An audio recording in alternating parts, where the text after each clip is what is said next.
ఈరోజు కరెంట్ అఫైర్స్లో మొదటి ప్రశ్న, పాయింట్ ఆఫ్ సేల్ సొల్యూషన్స్ మరియు కార్డ్ పేమెంట్ మెషిన్లను అందించడానికి పేటీఎం ఏ బ్యాంక్తో భాగస్వామ్యం కలిగి ఉంది? సరైన సమాధానం option D, axis bank.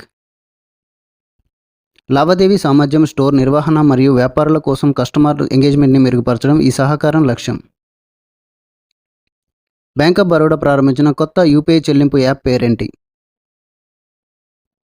Option 3, Bob ఈ పే.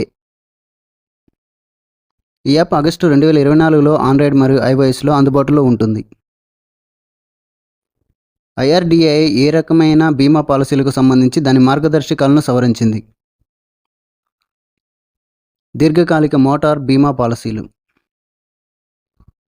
ఎన్టీపీసీ విద్యుత్ వ్యాపార నిగమ్ లిమిటెడ్ మరియు హర్యానా ప్రభుత్వం మధ్య సంతకం చేసిన అవగాహన ఒప్పందం ప్రకారం హర్యానాలోని ఏ 2 ప్రదేశాల్లో గ్రీన్ చార్కల్ ప్లాంట్లను ఏర్పాటు చేయనున్నారు?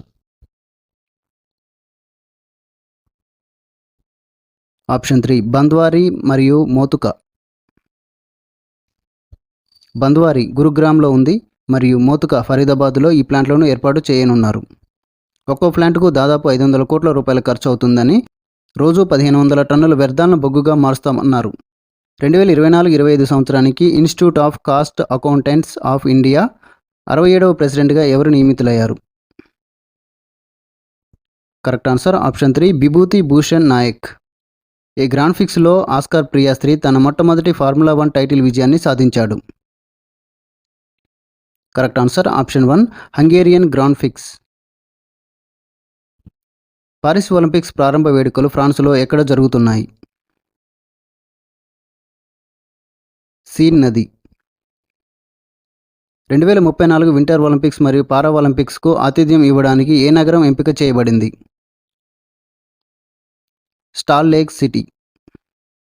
Stall lake city పారిస్లోని IOC 2034 winter Olympics మరియు పారా ఒలింపిక్స్కు ప్రదానం చేసింది.